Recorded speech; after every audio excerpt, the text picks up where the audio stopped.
so. Hi, everyone. Thanks for joining this Xoogler community discussion around LinkedIn and how to growth hack it. I'm so glad Brett Wilms, who was a marketing director on Google SMB as well as Fiverr. Thank you, Brett, for suggesting we have this topic. I was catching up with him in the Bay Area a few weeks ago, and we talked about how amazing Brett's LinkedIn posts as well as his profile has become. So what we want to do is share knowledge with the Xoogler community, and what better way than asking Brett to invite who he perhaps have learned it from. And so thanks all for joining live here. And we're going to leave the last bit of today for the Q&A, but I know Brett and Cory has some awesome stuff they want to cover before we go to that. So without further ado, Brett, please introduce yourselves briefly as well, and also tell everyone about Lytro. Okay, great. So Brett here, I'm the CEO of Lytro and an ex-Googler, a part of the Xoogler community. Lytro is a marketplace that allows businesses like all of yours and the world's to connect with the world's greatest creatives and work with those creatives right inside of Slack. It's a modern alternative to advertising agencies or marketing agencies.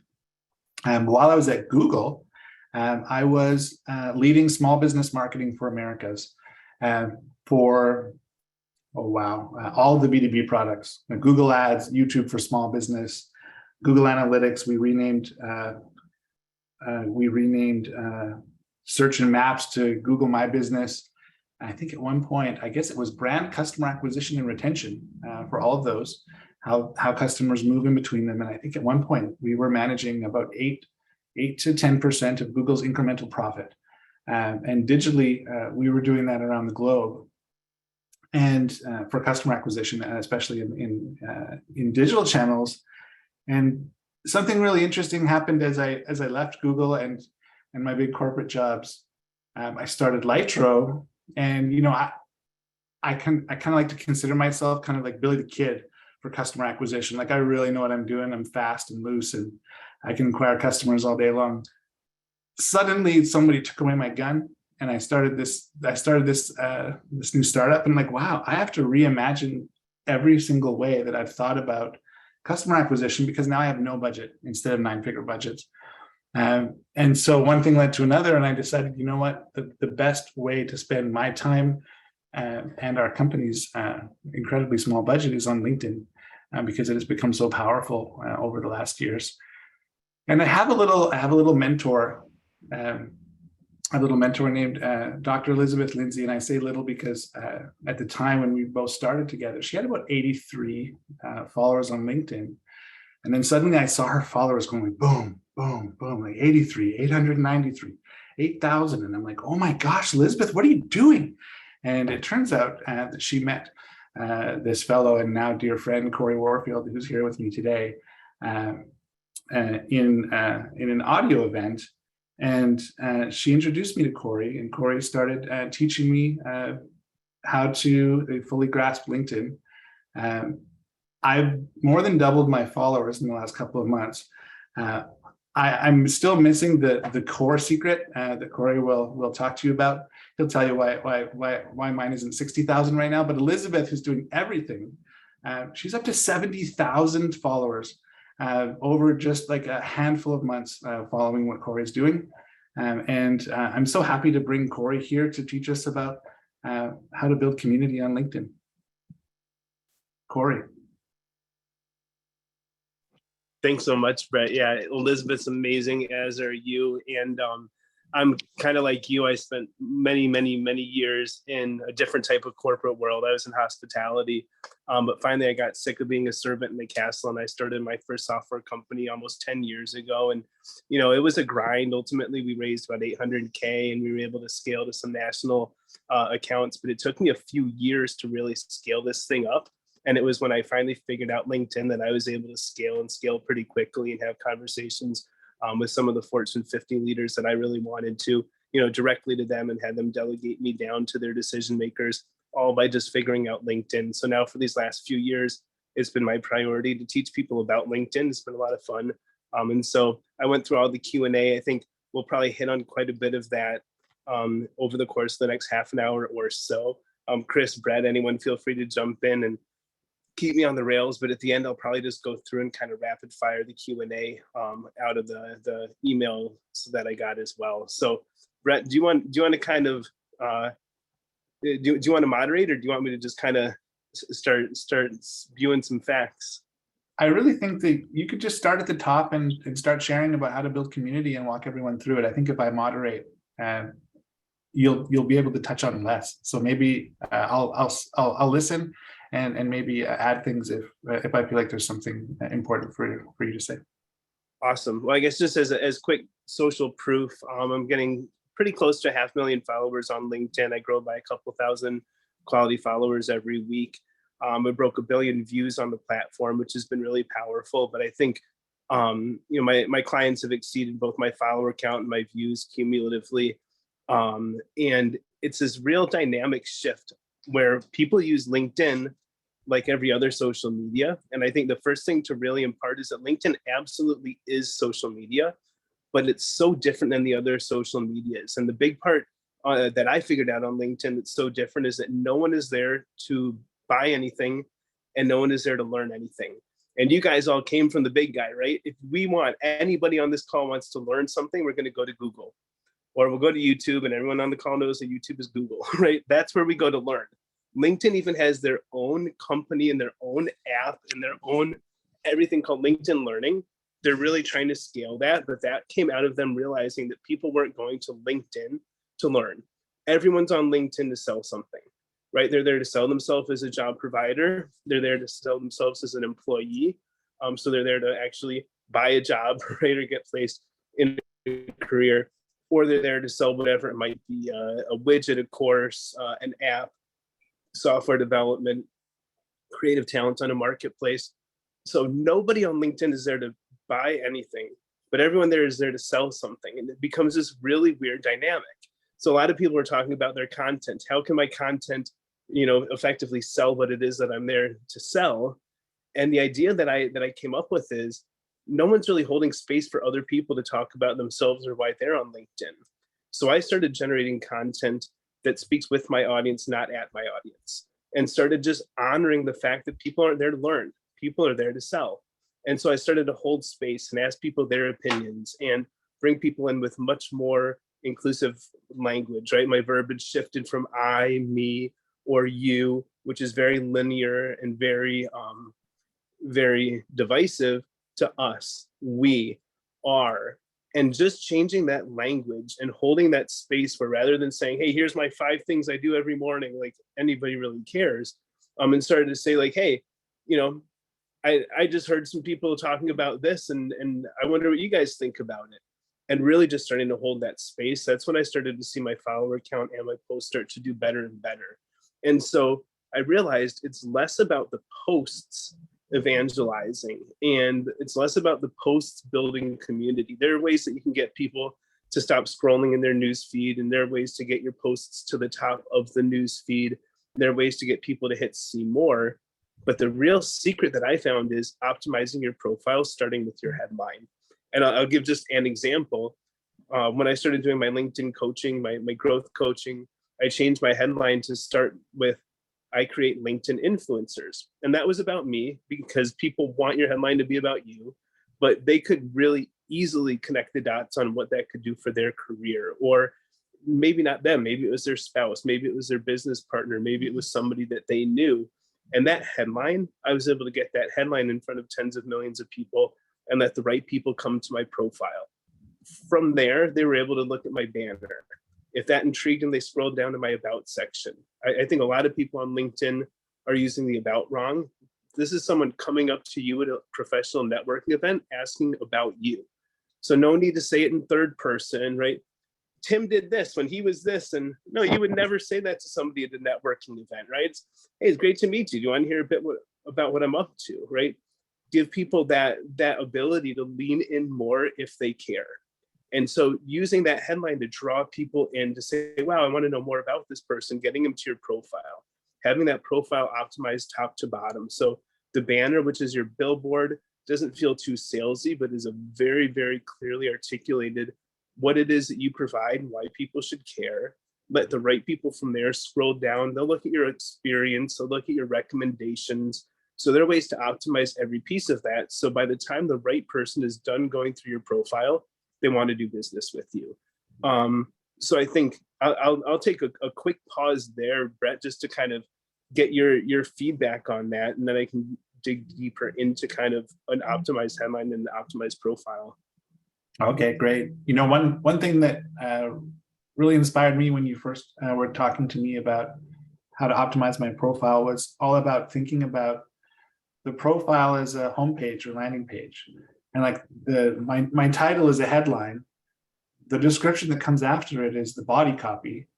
And then my or the subtext, and my about section is the body copy for my story and what I'm selling, not for my resume.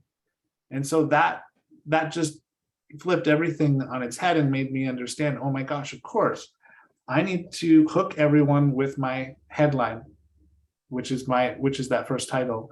And then I need to keep progressing them down all the way to my about section and keep their attention. And then I can ask them for something.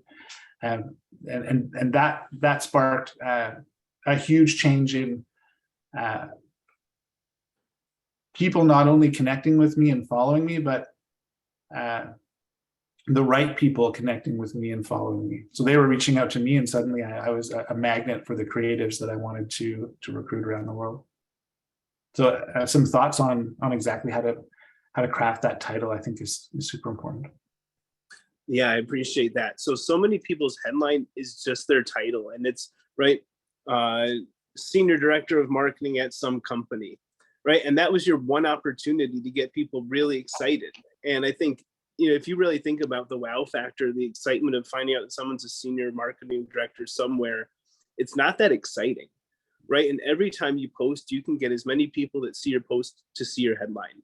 But not only that, anytime you engage with the right person, I see Brett engaging with Gary Vaynerchuk and things like that. His headline is going out to Gary's audience every time Brett comments on one of his posts. So you can get your first 5 or so words, that first beginning of your headline, in front of so many of the right people, regardless of whether or not it's your content. So that is your one opportunity. That is your 10 seconds of fame, right? You can get that headline in front of so many people on LinkedIn. So thinking through something that's either a little bit comical, or, I help someone that's a recruiter, and ultimately we determined that there were so many recruiters on LinkedIn that people kind of ran the other way, right? People were over everyone telling them they could get a job, especially the people that have been on there for weeks, months, or however long they had been looking for a job. So we changed his title to definitely not a recruiter. And then we went on to say, but how he helps people get their amazing jobs quicker, right? That was enough to really grab attention. Wait, this guy says he's definitely not a recruiter. And so people started to lean into that a little bit more. I've got a guy I work with in the UK that coaches people in 4 minutes a day with ADHD. And his headline says, got ADHD, turn it into a superpower in 4 minutes a day. DM me, for info. The day that he changed that headline, he had people, both strangers, second and third connections, and people that had been connected to him for some time, reaching out saying, yeah, right, I want to learn more. I have ADHD, I want coaching, but 4 minutes a day sounds like it might actually work for me. Let's have a conversation. So getting that headline is absolutely paramount, and grabbing attention with that headline really is the key to success.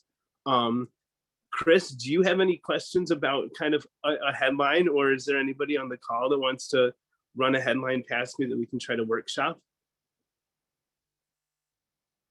I was literally trying to change mine. I was saying, should I, instead of saying that I started this and I do this and do that, should I say I'm connecting 14,000 ex-Google employees to businesses, to people who want to hire them, or what's the best way to actually share that? So I think that is a step in the right direction already. But at the same time, we really got to give people a reason to care. So when they see that, if they're not an ex-Googler, if they're not somebody that's actively looking to hire top tech talent, that might ring on some deaf ears. So I think, maybe leaning into the fact that you're curating a community of former talent from the biggest tech, or one of the biggest tech top 3 tech giants in the world, or something. And maybe being just that one bit more ambiguous makes people from Microsoft or from Oracle or something go, ooh, let's see what he's building. And right, they're not going to get into the community, but maybe they know somebody that's hiring. I think for me, it's all about top of funnel. How can you make someone care that's not even specifically your archetype? Because the thing I want to get into right after this is once you have an optimized profile, your content and your engagement on LinkedIn can get that in front of so many people. And I wrangle ex-Googlers. That's not bad at all, John. I like that a lot. And I think even just the word wrangle has, some connotation, and it has some, you guys are ambitious. I love it. Yeah, I think that's going to raise some eyebrows and get people to at least think, well, let me find out a little bit more. That's interesting. But giving them some what's in it for me as well, or, definitely finishing it off with why they should be excited to have found the guy that's wrangling ex-Googlers. Hey, Alan, I saw your hand go up. The classic mute. You're on mute. The 3 most popular words since 2020.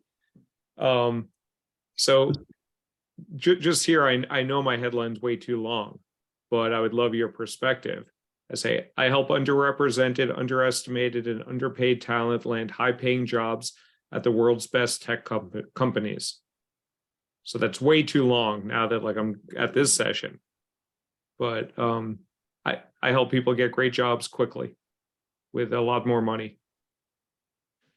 So I think that packs a punch even when you just distilled it right now. I think, sometimes I encourage people to stay a little bit away from the negative, but I think in your case, you might want to just own something like recruiting sucks. So I'm stepping in to get, people finding it challenging to get their dream job in tech hired quickly. I'm going to go on mute for a second because we had an incident at the house today, so my dog's super wired.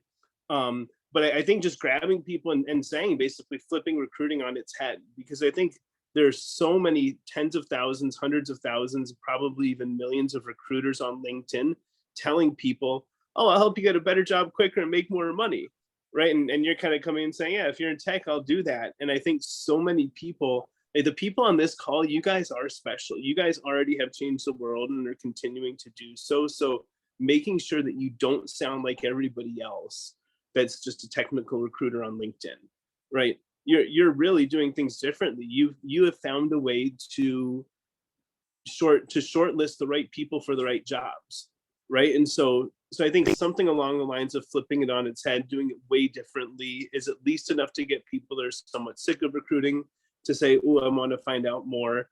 And the people that are in recruiting or love recruiting to at least go, okay, well, let me give this guy his 15 seconds and shoot his shot. Let's see what this guy's all about.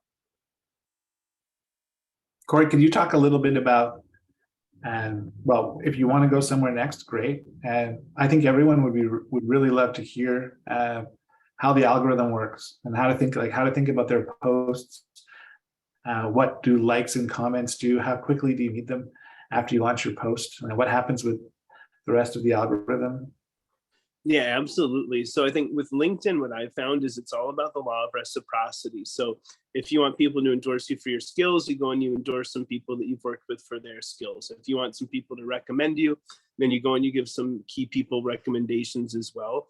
The same thing with your content. So the algorithm absolutely favors daily creators. So if you're able to do a post every day, once a day, that's optimal algorithmically. It takes 7 days for the algorithm to effectively catapult you into their, again, this is just an algorithmic delineation, but as a daily content creator.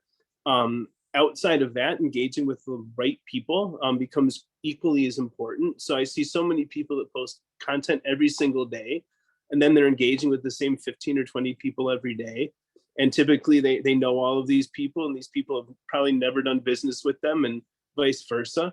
That's a real misappropriation of time and of engagement on LinkedIn. There's no need to serial engage with the same people every day unless it's someone you really want to support, highlight, and to get on their radar in the right way. There are ways to strategically engage with the same person every day. Other than that, though, getting outside of your bubble is really huge. So posting a post where your headline and your thought of the day is going to get out there to some people. Positioning the post in a way that it brings people into the post, into a conversation. You're speaking with them, not at them. The end of your posts can absolutely have dynamic links to your websites. It can have calls to action. There are a lot of other places on your profile that you can have dynamic links, such as your about section. Even at the top of the profile now, you can have a call to action, a little blue button that you get a couple words and a link to wherever you want to go.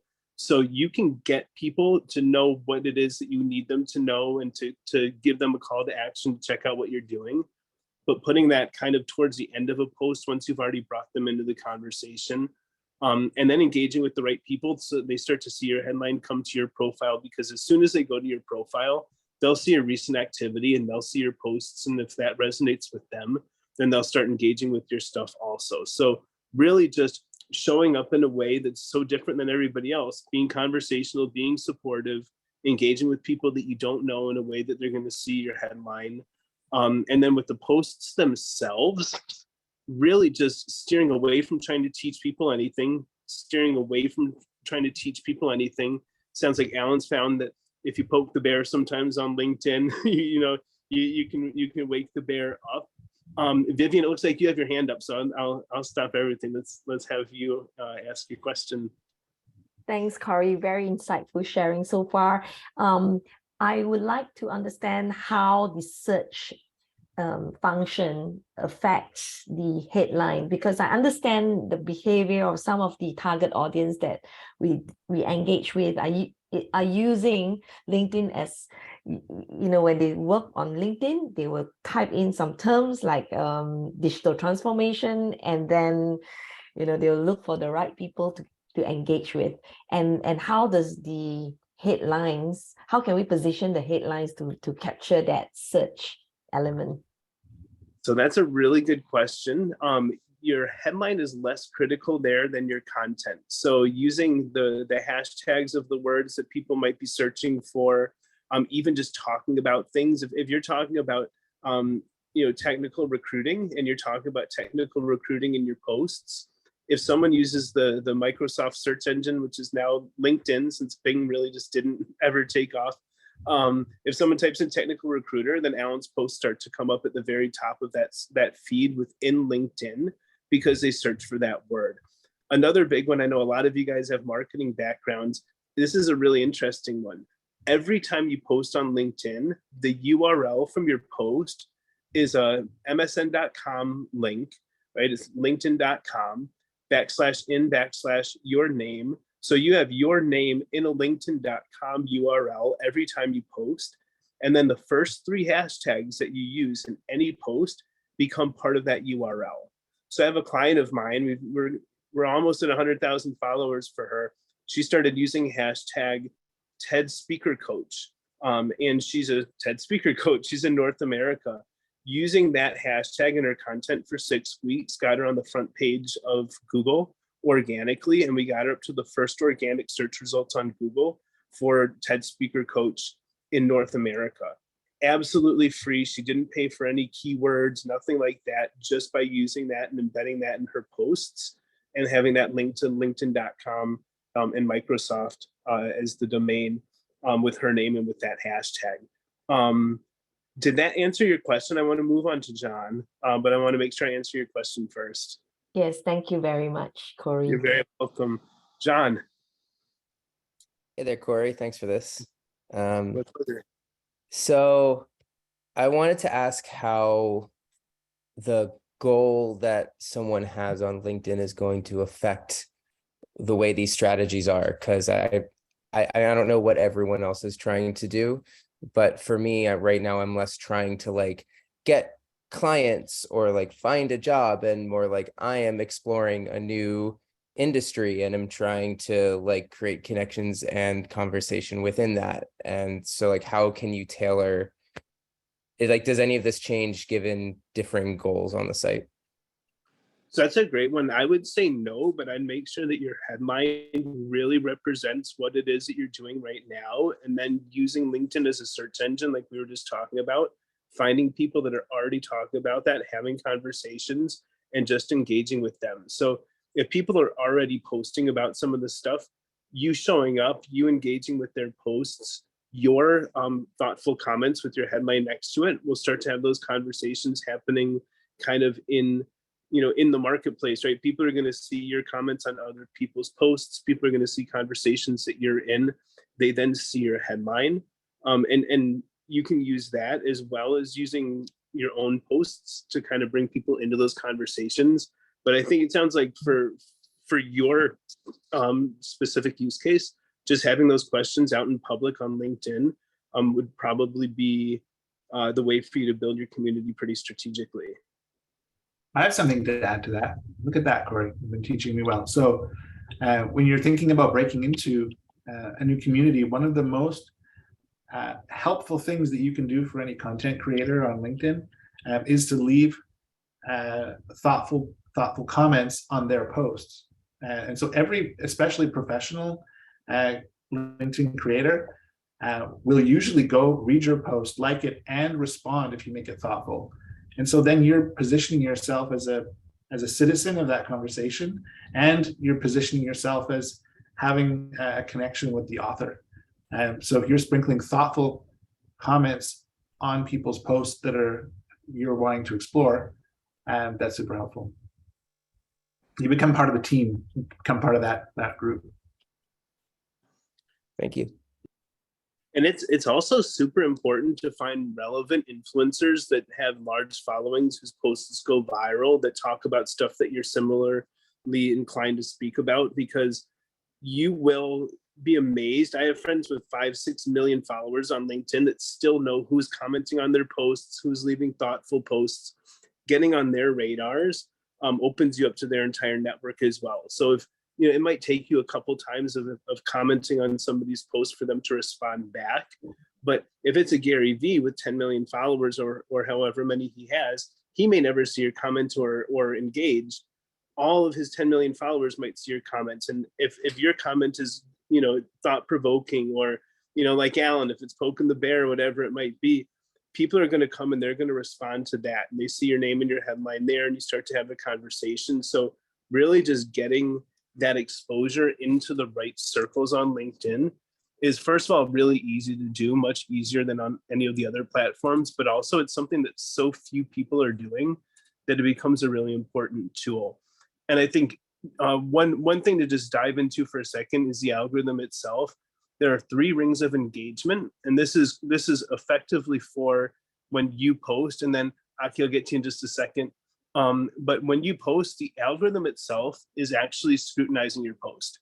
So if you optimize your posts for the algorithm, it will every time get to the second of 3 rings of engagement, which is real employees distributed around the globe who will then go through your post, and they'll determine if they think that it's relevant to what audiences, how many people they think should see it.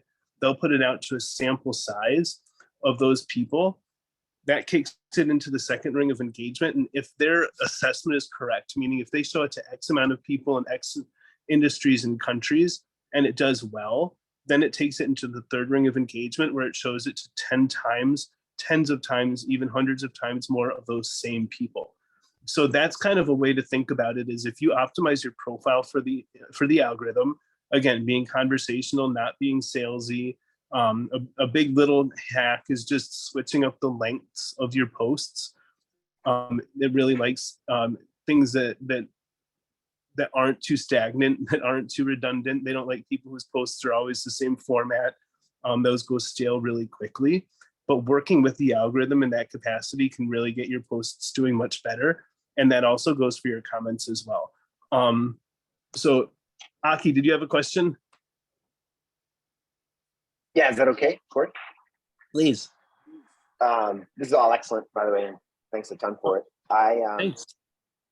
I've been going at LinkedIn pretty consistently for most of the year, with the exception of the last few weeks, maybe, with sort of middling results. I think in my head, at least one of the issues might be confusion over like whom I'm targeting. So not just what I'm offering, but to whom. And in my head, at least, I have these groups that I'm really passionate about, which are sort of, I write about career, right? And people looking for jobs. I write about hiring, and there's like a hiring manager sort of niche there, I think. And just management broadly and leadership is a passion. And then there are recruiters who are kind of my tribe in a way, right? Because I'm a longtime recruiter and recruiting manager and so on. But am I right? Do you think I'm right to try to narrow that down, or any thoughts on how niche to go or not niche? And thank you. You're welcome. I would almost zoom out, not in. I would almost cast a slightly wider net, because you're playing in a really red ocean right now. There's so many people talking about that on LinkedIn. And so being, just another person that's talking about this, you're competing with some people that, the Marshall Goldsmiths that have 1 million followers that have been, doing this for 50 years and all of that. I'd say, if rather than trying to niche down even more and potentially ostracize or isolate, your demographic down to a group that's probably already inundated, those few people that care so much about that already have their 10, 20 go-to people in that arena. So now you're really vying for competition from some people that are probably, have whole marketing teams and machines behind them just to talk about the same things. My friend Bridget Hyacinth, I don't know if you know Bridget, she's got about 4 million. She talks about that all day long as well. And just as an example, to be talking about HR and recruiting in someone's newsfeed where Bridget is, the algorithm's probably just going to show her stuff on top of yours. But so if you start talking about things a little bit more vulnerable, right? If you start talking about the few years that you were job searching, or if you start highlighting some people that you've worked with that just got their dream jobs after so many years, right? More people care about this. People love an underdog story. People love, something that they can kind of feel emotionally invested in, that doesn't take an hour out of their day or doesn't take them down some rabbit hole. So I think finding ways to kind of step to the side and play in a little bit more of the blue ocean. You can still talk about the same things that you do, but rather than say, hey, look at me, let me talk about management, let me talk about recruiting, you can say hey guys, what about this thing, right? And then you're going into this whole story about recruiting and management because you ask them their opinions or their philosophies on it. You're having more of a conversation. Does that resonate with you? Yeah, no, it totally does. And with the subset of relatively successful posts, I find that when I go there, storify things, be more vulnerable, it does tend to resonate. And that the straight and narrow how you do it is if not commoditized, then getting buried, like you said, by the versions of the world. It's a great thought just to go a little more sideways at things. Thank you. Oh, you're so welcome. Thank you. Brett, do you want to throw me back on the rails? Sure. I don't know what the rails are, but I'll share things that I think are super helpful for the group. So I'll pick your brain on our behalf. I think it'd be incredible to hear about the importance of comments right after you post, like how many you need for it to start shooting your post up to the next engagement level. Yeah, well, one of the things that I recommend people do when they're kind of earlier on their journey, wanting to go more viral and have their posts get more visibility and all this, feels really dirty and weird to a lot of people that haven't done it, but it's engaging with your own posts. The algorithm does not care that you're the author of the post. Often people will shy away from liking their own posts on social media. I won't do that anywhere else. Liking your own posts on LinkedIn helps it out a little bit. The algorithm actually is saying, hey, Chris posted this and Chris likes it. I bet more people will like it too. Similarly, commenting on your own posts can help as well. So throwing a couple memes or GIFs in the comments themselves, those will actually hit people's news feeds. Those will start to go a little bit more viral and potentially get some more conversations going as well. The two hallmarks that I have found consistently in all of my most viral posts and all of my clients' most viral posts are their viral comments, and the posts themselves have a ton of shares. So I might have a post and maybe it's a 15-second video, some people building a human tower, doing a trust fall, right? Something that's going to do well on LinkedIn. It's not too long and has a higher probability of being shared just because it's cool to watch and it's not too long and it respects people's time. That video, if I put the right content with it, and at the end maybe I talk a little bit about my growth coaching or something like that, that video is highly likely to go viral. So or to be shared a lot. That's one of the huge hallmarks to a viral post, is it has a lot of shares. But every post that goes viral will also have a comment with 20 likes, 40 likes, 100 likes. You'll see most of my posts that have over 1,000 likes will have a comment that has at least 100 likes on it.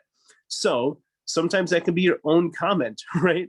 Saying something in a comment that you might not have necessarily said in your post. Like, Alan, today your post, you could have maybe, made it a little bit more PG or user friendly, and then done some of the comments in there where you're like, hey, this and that, and this is amazing, this sucks. And people start to tune into those comments as well. And if people start responding to a comment and liking a comment, you have a pretty high likelihood of that post going viral. So if you have a post that's getting shared and has people that are really active in the comments, and again, you can incite that activity in the comments, you can stoke those flames. That really is the benchmark. And I'm somewhat competitive with my posts now, so I'm always going, trying to get at least a couple hundred, if not a couple thousand likes every time I post. And so I monitor for the first 1 hour. I'm always hoping to see a like per minute. So it doesn't always happen. There are times though, it's been up for 15 minutes, it has 100 likes, and you're like, oh my God, this thing's going to go through the roof. But that's my other one when I'm really on my kind of my LinkedIn hustle, is I'm looking to get that like per minute for the first hour. If so, then you're guaranteed a viral post. Hey, Cory, how many comments are you looking for on your post in the first hour or so? Ideally, that same hallmark of one per minute. So in that best case scenario, you'd have 50 or 60 likes. Now it's interesting. I'm always testing the algorithm, and I found something fairly recently, and that is the algorithm doesn't like when too many posts are from the same person, whether that's you or somebody else. So if you have a post and 50 people comment on your post, and you comment back on all 50 of their comments, that post will tell the world it has 100 comments. And it technically does, right? It has 50 people that commented once, and then you commented 50 times. That's 100 comments. And it does count each one of your comments as a comment. But the algorithm looks at that and goes, well, yeah, it's got 100 comments, but half of them are from the same person. It will start to slow down how many people it shows it to, and it will show it to less people for less amount of time. So rather than maybe hitting people's news feeds for 3 days, you might only hit people's news feeds for 18 hours if the ratio is too high. And again, it doesn't have to be your own. If somebody comes and they comment on everybody's comment on your post, that'll hurt your post just as well. So it's less about the number of comments, more about the conversations there, but also making sure that it's not skewed too heavily. There's a question. Alan, I just saw Alan said, so should we not respond too frequently? This puts a little bit of time back in everybody's pockets as well. Not at all. Only respond to people that really have a thoughtful comment that could go viral, or people who are a potential prospect or somebody that can help the post out. And the good news is, once you stop commenting on all the comments back, not only does it give you a little bit of time, but the perception is that you're too busy to comment back on everybody's posts or on everybody's comments, right? You see these people and they have a bunch of comments, but half of them are theirs, and you're thinking, does this person have nothing better to do than sit around and say like, thanks? Right? People are telling this person great post, and the other's going, thanks. That's not meaningful to anybody, right? And we've all, whether it's consciously or subconsciously, been like, really, does this person actually work, or do they just sit around and say thanks all day? So yeah, I'd absolutely encourage you to not respond back to everybody's comments. There was a question about native posts on LinkedIn versus linking to an article where it generates the post within the feed. I think Alan had it at the bottom. Well, so quickly, LinkedIn is its own search engine now. Again, Bing failed, so this is Microsoft's search engine, and they're catering it to professionals. So, apologize for the cough. So using it kind of as a search engine becomes really powerful as well. And just tuning into the fact that they want to be used as a search engine. But so when you do a post that has an external link, if it's not like a Lytro.com or CoryConnects.com that can open in their browser, if it's trying to take them to YouTube, for example, or to Facebook, the algorithm says, nope, we're not showing it to anybody, right? Why would we give people the opportunity to leave our platform? We all know about dwell time and time on screen, and right. So they just cut that off. They're like, no, we're not showing that to a lot of people. So having it be native within their ecosystem is really important. You can always say link in comments and then do your link to Vimeo or to YouTube or whatever it might be. You can even pin comments now on LinkedIn. So that can be your first comment and that won't affect your post, but you do want it to be as native as possible. When I use videos that I get, maybe from somewhere else online, I'll always upload those to my native device and then just upload those natively as well so that they're not sending anybody off of the Microsoft site.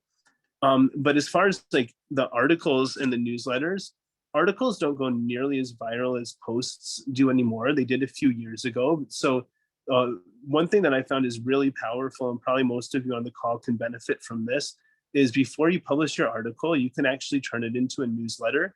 That'll go out to your community. You can invite as many people to that. Every subsequent article that you post can be part of that newsletter. People get notifications in a very tasteful way. So I think if you're looking to do something more long format, like an article, and you look at either breaking that into a couple different posts, people don't mind a cliffhanger. So you can do, part 1, part 2, part 3, or if you're going to do the full article, I'd encourage you to at least look at doing it as a LinkedIn newsletter. Did that, you can either just unmute yourself or throw it in the chat, but did that answer your question about native, or did I miss that one?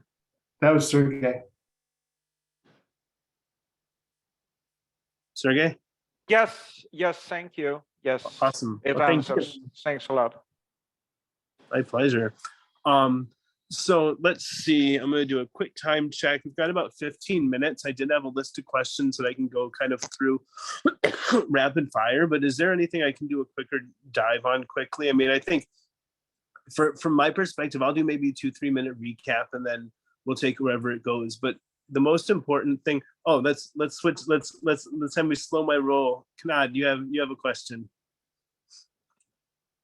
Thanks a ton for doing this, Cory. This was actually, I was taking notes as you were talking. I was actually browsing through your profile as well. Really cool stuff. I'm Kanad. I run a small startup called Potion, and we just started doing LinkedIn outreach and messaging, what have you. One of the biggest blockers that we have now is the writer's block. So it's difficult to come up with newer and newer ideas to create posts about. And looks like LinkedIn is favoring posts that are slightly long form, where you have to click the read more button. So it becomes difficult to create that content. So do you have any tips or any hacks or anything like that in your head?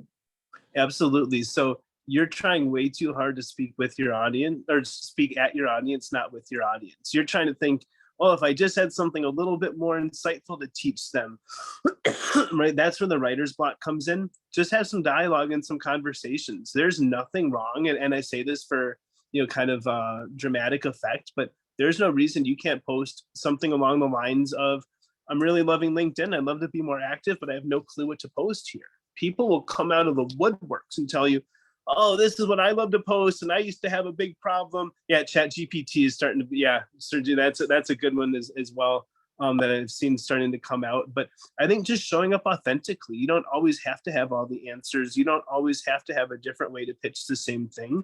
Just showing up and having conversations. And, if you're having writer's block for a week, but the holidays are coming up, just do some posts around kindness. Right? You can talk about how kindness is helping brands become market leaders or maintain their positions, going into a new year.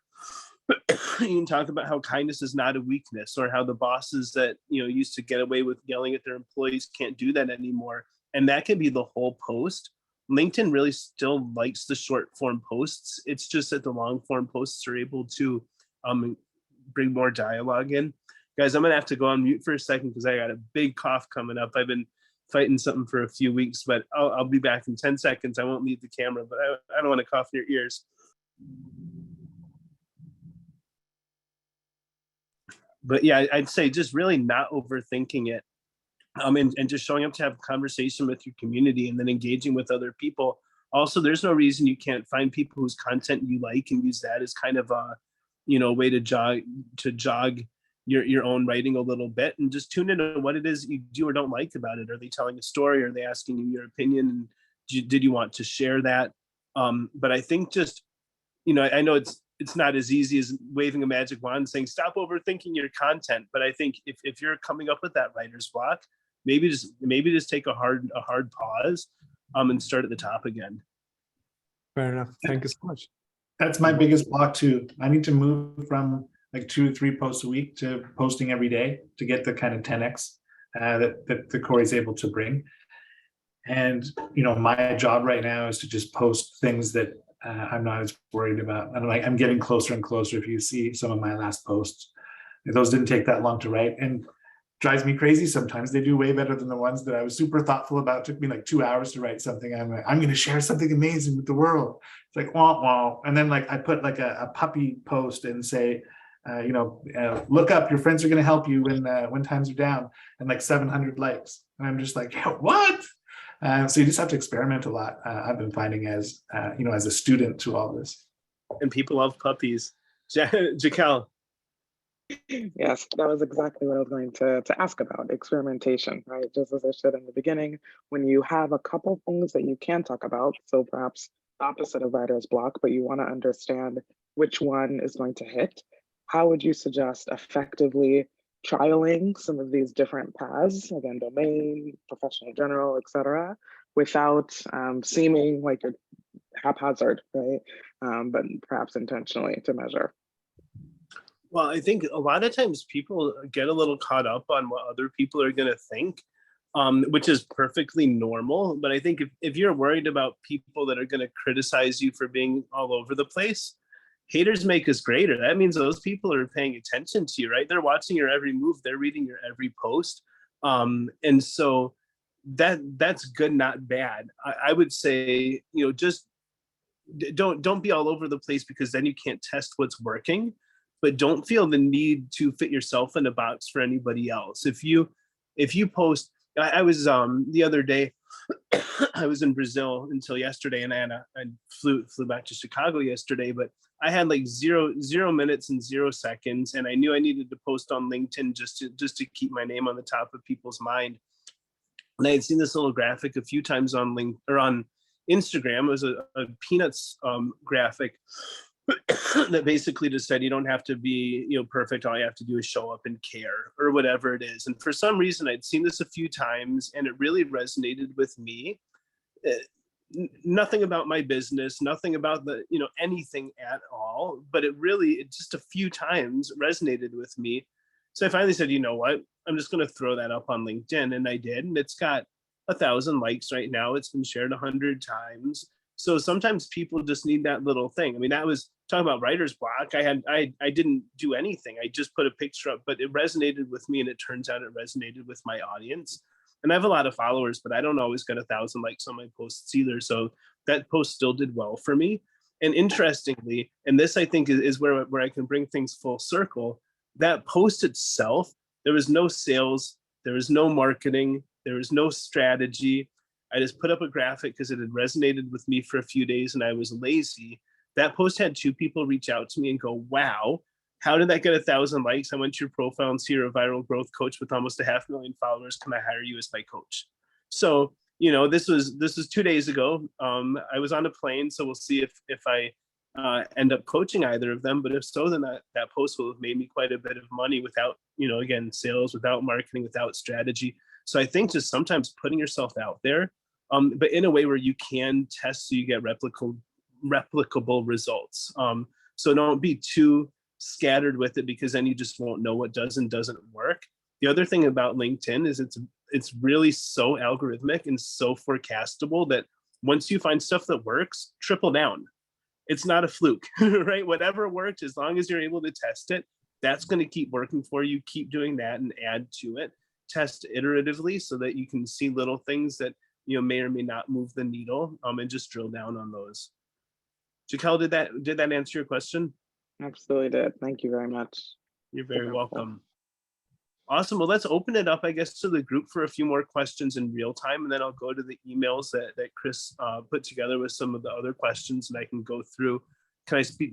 So, John, I don't know what Mitch's question is, but if you want to read it out loud for me, I'm happy to go into it. Yeah, sure. Oh, go ahead. Yeah. He asked, what about scheduling your posts versus posting directly? Do you recommend any tools, or does scheduling your posts negatively impact its reach? So that's a great question. It's an easy one. All of the tools that schedule them out will hurt your posts significantly. And they actually, in a very weird, underhanded way, violate their terms of service and their community guidelines. So I highly recommend never scheduling them out. Also, content calendars often come across as being very formulaic, which the algorithm doesn't like, and sometimes people don't like. It's hard to be as topical. But what you can do, and what I do highly encourage, first of all, use any new feature that LinkedIn rolls out. They love it when people use their new features. So there's a new feature right now where you can schedule your posts out natively. You can put a couple of those in the hopper and basically say, I want this one to go out 11 p.m. Again, here's a little hack: post as far away from noon Eastern time as possible. That's the best way to get into the blue ocean. So when I say 11 p.m., that's a great time to post actually, but maybe you're spending time with your spouse or you're sleeping at 11 p.m. So you can use their native tool to do that. Other than that, the two ways that I found to be the most effective are get your whole post together. If you're going to use a video of yourself or a video of something else or an image, whatever it is, get that locked and loaded, write whatever text you're going to, tag anybody that you might tag, use hashtags at the bottom. And then instead of posting, just X out of it. And it's going to ask if you want to delete it or save it. Just opt to save it. And now your entire post is ready to go. So now at 11 p.m., you can go and just hit post, right? So you're not actually scheduling it out, but you're making it so easy that it's less than a second. It's just one push of a button. And then your post will go up. So that works well. And having a couple posts up your sleeve, just, oh, I'm going to post this next time, I don't know what to say. That can work well also. But other than that, I think just, doing it either on the fly or, not using tools, unfortunately. And I'm always on the hunt for some good automation tools for LinkedIn to save even more time, but they'd have to really fly under the radar. Again, you can have your account suspended for using those types of tools. Kyle, let's pull up Kyle. If you have personal achievement that makes you very proud, do you have any tips on how to think about it? Yeah, so people love to celebrate other people. So as long as it's not just, as long as you're not starting by saying like, hey, look at me, I just won this thing, because it's harder for people to care about that as much. But if you start the post off and say something like, we're all here to share our wins and our losses. Today I've got a win I'd love to share with my community. You're bringing people into the conversation, right? It's less about me, it's more about us. And people love to celebrate someone that's an us, even if they don't know who you are. And the great thing is the algorithm reads that post. The first ring of engagement goes, hey, they're having a conversation and bring people in. Let's show it to 100 times more people. Then the second ring of engagement is going, hey, we show this to a bunch of people and they're liking it and they're celebrating with this guy. Let's show it to another 100x people. And that post has a high likelihood of going viral.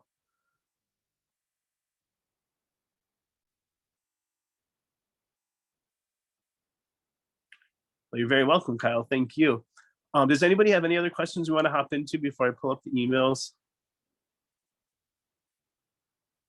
You guys won't have to see my travel beard anymore. You'll see me as an astronaut. It'll be much cooler.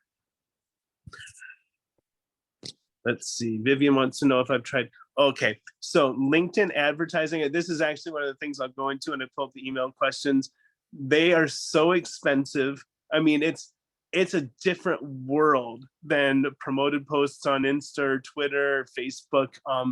They're so expensive and people run the other way from them. You'll also find you don't almost ever see sponsored posts in your newsfeed. If you do, it's nothing but sponsored posts.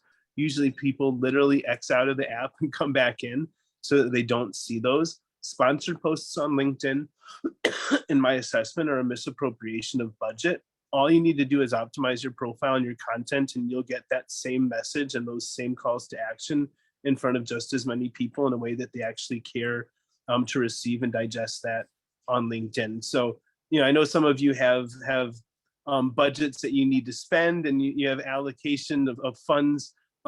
If you need to throw money at LinkedIn advertising, as some type of quota, or to ensure you have your budget for next year, go for it. But I've never seen a promoted or paid campaign on LinkedIn do well, even for Microsoft, right? And they have unlimited black box budget there, and they own it, right? And still, those posts don't usually get much visibility or much activity.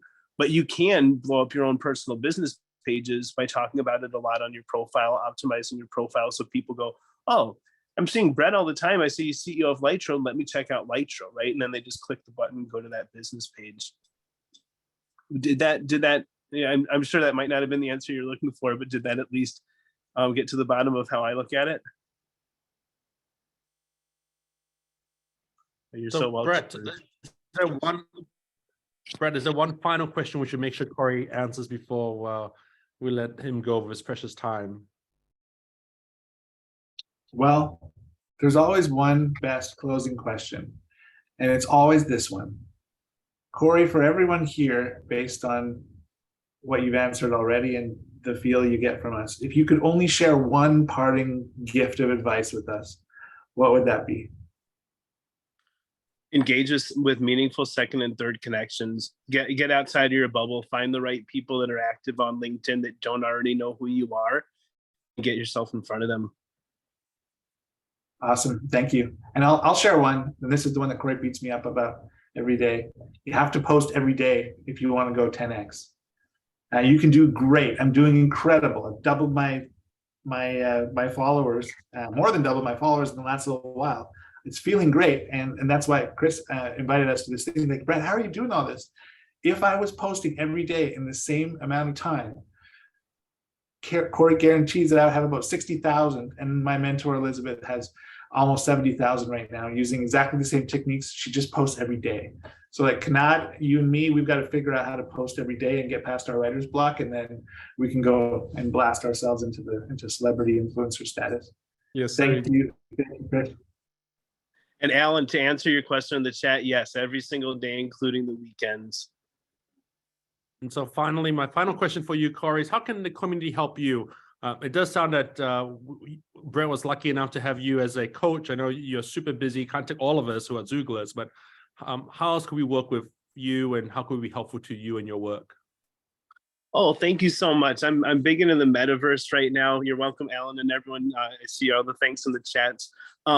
I'm always up for conversations. Anybody in this community, I love what this community is doing. Chris, I've been watching you put together the posts about everything else. I've tried to tune into some of the other stuff. I'm here to be supportive. If anybody does want to take their LinkedIn very seriously, I am onboarding some more clients right now, as I mentioned. So happy to have that conversation. If anyone on the call is not connected to me yet, I made some room to add new connections specifically for this group. So please just mention that you're on the call, and I'll add you to my community if that's of value to anybody on the call. I'm happy to discuss my coaching. It's an intense month-long program. If anybody wants to do a little bit deeper dive but doesn't want to commit to coaching, I just did a masterclass a few weeks ago that's basically 3.5 hours of everything I teach my clients, minus the one-on-one work. That's a little bit of a lower lift. It's not as much of an investment in time or money, and I'm happy to share details with that with anybody as well. So really, if anybody wants to take their LinkedIn to the next level, I grow people to 100,000 followers pretty quickly. Have your posts going viral routinely. It's all about optimizing your profile first, though. And other than that, I mean, let's see how we can connect. I'd love to amplify any and all of you. Those that I know what you're doing, I'm blown away by, and so I can only imagine some of the other cool projects and initiatives here on the call. Awesome. Thank you so much, Cory, for sharing so much today. And Brett, thank you again for bringing Cory on and sharing such great knowledge to the Xoogler community. Looking forward to seeing all of you as community members in the next meetup. And thanks, Cory. Thank you, Brett. Thanks, everyone, for joining today. Thanks, y'all. Bye. Thanks all for tuning in.